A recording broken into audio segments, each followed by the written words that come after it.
Bienvenidos al primer podcast de Entre Tablones. Somos Gonzalo Tomatis, Camila de Cabo, Micaela Riciglione y quien les habla, Manuel Van Gelderen. Somos un grupo de estudiantes de la Escuela de Periodismo de TEA y de Portea. Y si tienen Twitter, búsquennos en @entretablones, busquen el hilo que está publicado, ya que ahí es donde van a poder seguir este podcast de la mejor manera posible.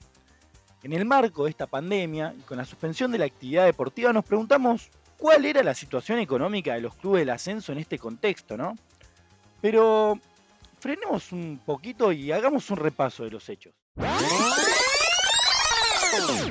El 17 de marzo, y luego de un intercambio de cartas entre el ministro de Turismo y Deportes, Matías Lamens, y el presidente de la AFA, Claudio Chiqui Tapia, este último resolvió la suspensión de la actividad en todas las categorías del fútbol argentino. A los 3 días, el presidente de la Nación, Alberto Fernández, anunció lo siguiente. A toda la Argentina, a todos los argentinos, a todas las argentinas, a partir de las 0 horas de mañana, deberán someterse al aislamiento social preventivo y obligatorio. Esto quiere decir que a partir de ese momento, nadie puede moverse de su residencia. Todos tienen que quedarse en sus casas. 100 días después, nos encontramos que la situación de los clubes del ascenso es muy diversa. El Club Atlético Claypole, con más de 95 años de antigüedad en el partido de Almirante Brown, actualmente se encuentra en la primera D del fútbol de ascenso. Como es de público conocimiento en las categorías más bajas del fútbol, Claypole, quien actualmente se encuentra tercero en la tabla de posiciones, cuenta con muy pocas entradas económicas. Y frente a las medidas de restricción y aislamiento, estas fuentes de ingreso se vieron sumamente afectadas bajo el efecto de la cuarentena. Hablamos con el máximo de los dirigentes de la institución, Javier Gómez, para que nos cuente cuál es la situación actual del club del sur bonaerense. Lo que respecta a AFA, sí, la verdad que tenemos una mano muy grande de AFA en cuanto a lo económico, donde ya nos provieron de 2 subsidios, 2 subsidios que hoy al club le permiten poder sostener al personal que trabaja en el club, que hoy al club quizá le permite también por ahí hacer algún tipo de obra en este parate, y la verdad que en ese sentido tuvimos el apoyo rotundo de Chiqui Tapia y de todo el comité ejecutivo de AFA que entendieron del rol social que tienen los clubes.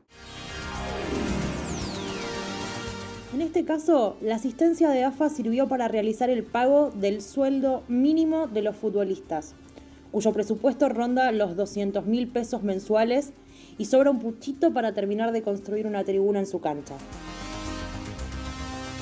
Luego de este paso por la primera D del fútbol argentino, ahora vamos a ver cómo es la situación de otro de los históricos protagonistas del ascenso.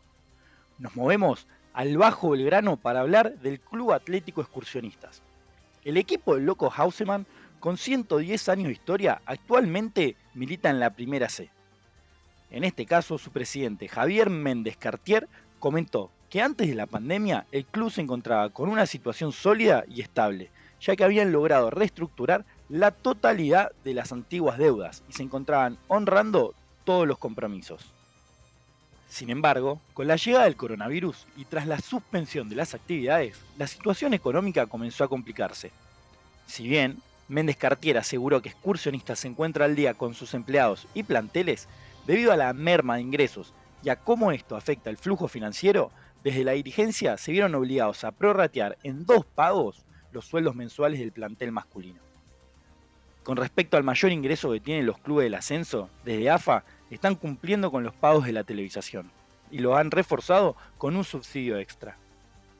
Por otra parte, en cuanto a los sponsors, algunos han dejado de pagar y otros lo hacen de manera parcial y prorrateada, mientras que desde el Estado aún no han recibido una ayuda directa.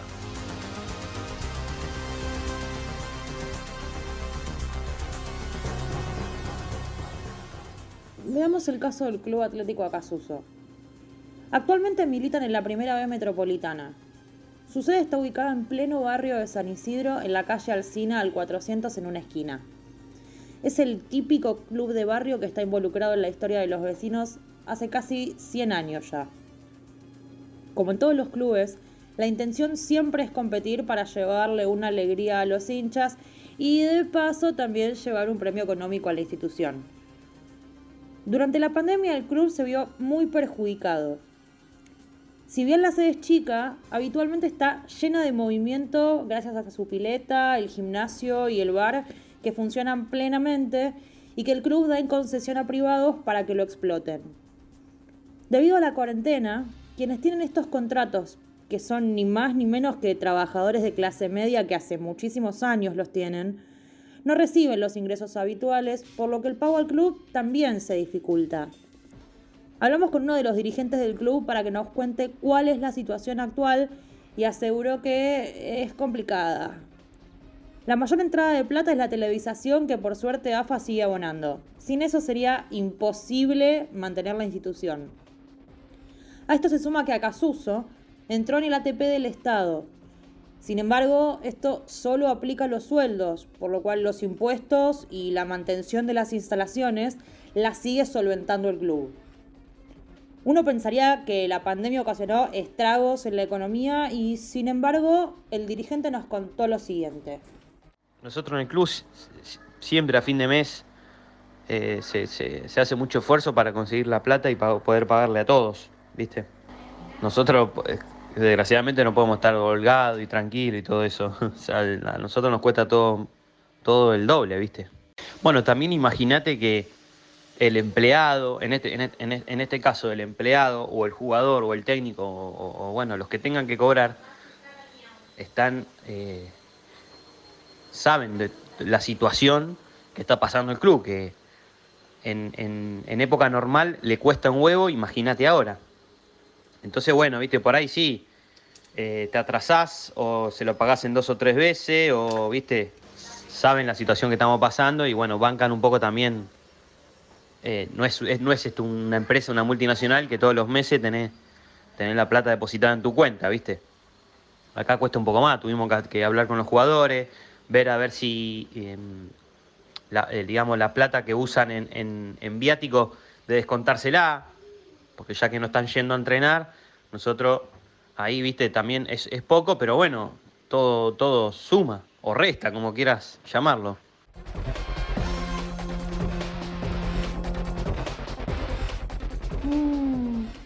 Escuchando el testimonio pareciera que las dificultades económicas no empezaron aquel 20 de marzo. Sí.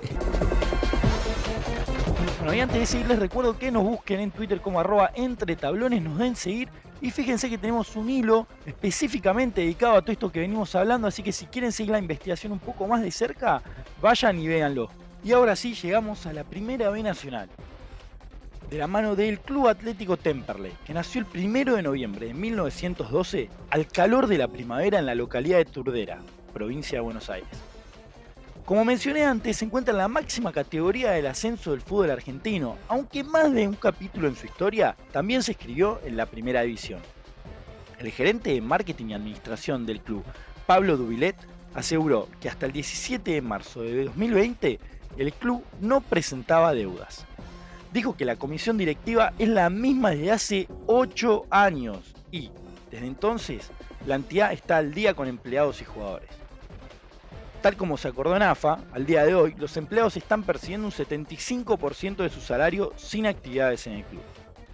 En el caso de los jugadores, tienen contrato hasta el 30 de junio y, a partir de entonces, las renovaciones se negociarán caso por caso.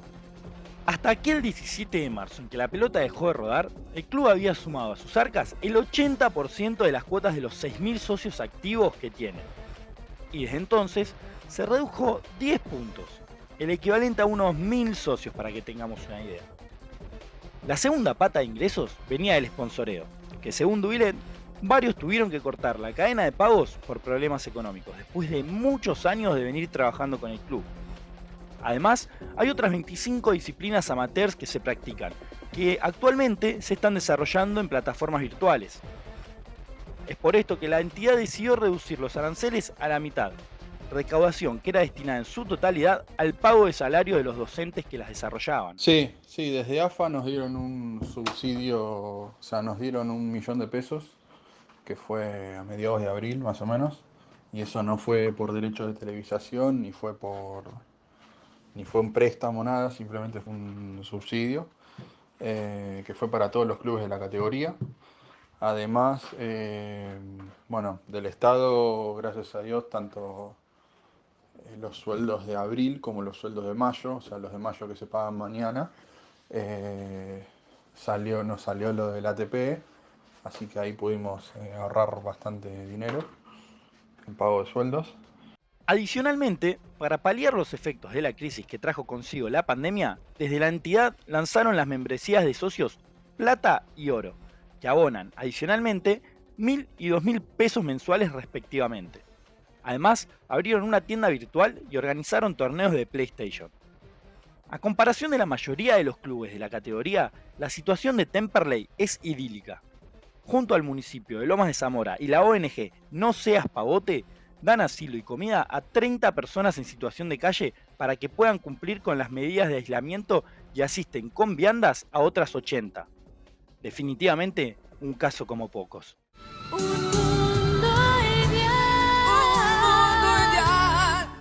El Club Atlético Platense es uno de los más antiguos del país y uno de los primeros en profesionalizar su plantel. Nació en el barrio porteño de Recoleta un 25 de mayo de 1905, pero tiene sede en el partido de Vicente López, a orillas de la General Paz.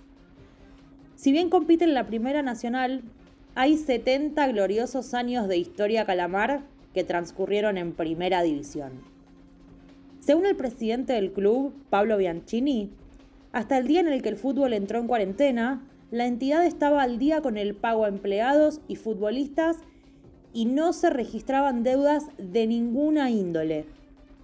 Al consultar por los balances con el área de prensa, igualmente la negativa fue rotunda.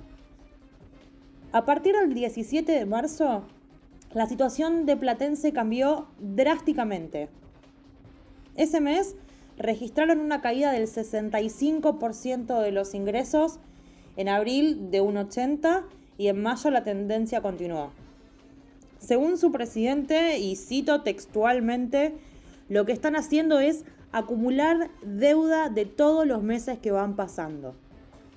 Perdieron desde entonces los ingresos por publicidad estática y en la vía pública, que en un club con 200 metros sobre la General Paz representan una entrada significativa de dinero. Además, se suspendieron las actividades de otras 13 disciplinas no profesionales que se practican en el club y algunos sponsors dejaron de pagar publicidad, principalmente las marcas que figuraban en las casacas de los jugadores. En el mismo sentido, la recaudación por cuota social también cayó drásticamente. Según Bianchini, solo el 25% de los casi 22.000 socios que tiene el club continúa abonando, un número llamativamente bajo. Lo que los mantuvo con vida hasta el momento fue que AFA continuara abonando los derechos de televisación, más 2 aportes extraordinarios de sumas que ingresaron por Conmebol y FIFA, que AFA decidió que se repartieran entre los clubes. Al mismo tiempo, desde el gobierno y a través de las ATP, cubrieron hasta el 50% de los salarios. Sin embargo, la asistencia no fue suficiente. Lamentablemente, desde abril, todo lo que es salario de abril, estamos haciendo pagos no totales. O sea, para que tengas una idea, el club tiene más o menos 8,5 millones de pesos por mes de pago de salario. Y al club le entran 2,5 millones. Faltan todos los meses 6 millones para pagar los sueldos. En entrevista con Entre Tablones, el mandamás de Platense dijo que las acciones para recaudar los fondos que se están perdiendo por falta de actividad deportiva están orientadas a generar conciencia en los socios para el pago de la cuota. Aseguró que además de realizar acciones solidarias, hasta tanto no vuelva a rodar el balón, no tienen recursos ni posibilidad de generar ingresos extra. Curioso. Muy curioso. Bueno, así como quien no quiere la cosa, terminamos metiendo un repaso por todas las categorías del fútbol del ascenso, ¿no? Y la verdad que pudimos sacar algunas conclusiones al respecto. A ver, vamos a hacer un pequeño repaso. Está claro que la situación económica de los clubes no es la misma, pero creo que sí nos quedó claro que la pandemia funcionó como un velo para correr el foco de problemas que, a ver, a todas luces, parecerían ser anteriores a la emergencia sanitaria. A ver, de alguna manera, este parate permitió justificar un déficit que se venía acarreando durante años anteriores y acciones que, en principio, son muy llamativas. A ver, imagínense que si Independiente está teniendo problemas con uno de sus jugadores, con Silva específicamente, quien se declaró jugador libre por falta de pago. Y por otro lado tenemos el caso de Banfield, ¿no? Donde Renato Sibeli, una de sus figuras más grandes, les reclama 18 meses de salario. Que también declaró, obvio, que Zitanich, cuando se fue a Racing, dejó un fangote de plata en el club. Imaginemos, ¿no?, qué le queda a los clubes del ascenso, ¿no? A ver, es por esto que no se nos escapan los casos de Acasuso y excursionistas, que previo a la emergencia sanitaria ya tenían problemas para saldar las cuentas a fin de mes. A ver, el presidente de excursionistas diciendo que están sólidos económicamente, pero sin embargo tuvieron que hacer una reestructuración para poder afrontar todas las deudas que venían teniendo desde antes. Y en Acasuso, donde también nos están diciendo que todos los meses, haya o no haya pandemia, había que tener una reunión a fin de mes para ver cómo podían pagar todos los salarios. También hay que tener en cuenta que AFA continúa abonando los derechos de televisación, que en el caso de la Primera Nacional representan casi 2.500.000 pesos. Y que también la Asociación del Fútbol Argentino habilitó el pago de los salarios al 75%. El caso de Platense realmente es el que más nos llamó la atención. Ya en marzo acusaban que la caída de ingresos era de un 65%. Pero la cuarentena empezó el 20 de marzo, o sea, faltaban 10 días para que termine el mes. ¿Cómo se te caen 10 días el 65% de los ingresos? La verdad que en Platense hay cuentas que no estarían cerrando.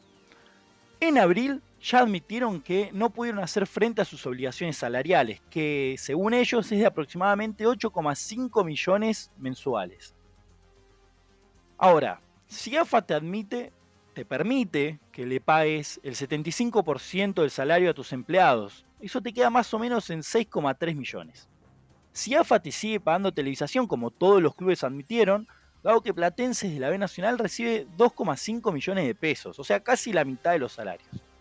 Por otro lado, a principio de la cuarentena, el gobierno sacó el ATP, que te paga el 50% de los salarios, el cual Platense está dentro de esto, es decir, que recibió aproximadamente 3 millones de pesos, o un poquito más de hecho, para hacer frente a estas obligaciones.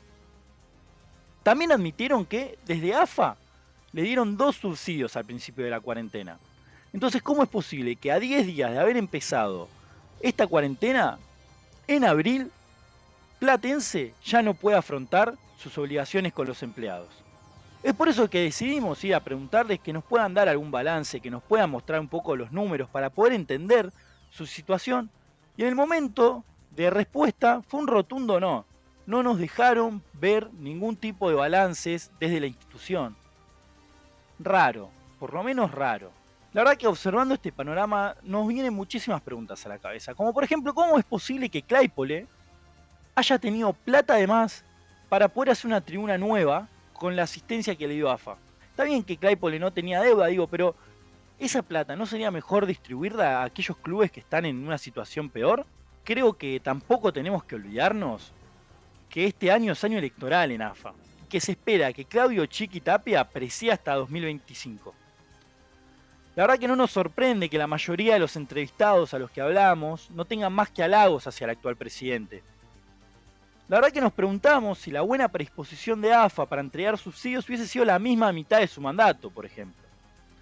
La verdad que con todos estos datos, la real pregunta que nos hacemos es si las finanzas del fútbol argentino, específicamente de los clubes del fútbol argentino, va a cambiar en algo, o esto va a ser simplemente un recuerdo más entre tantos olvidados. Bueno, y si te quedaste manija con todo lo que acabamos de escuchar, te recomiendo, si todavía no lo haces, que vayas a Twitter, nos busques en @entretablones, donde tenemos un hilo totalmente dedicado a toda esta investigación que acabas de escuchar.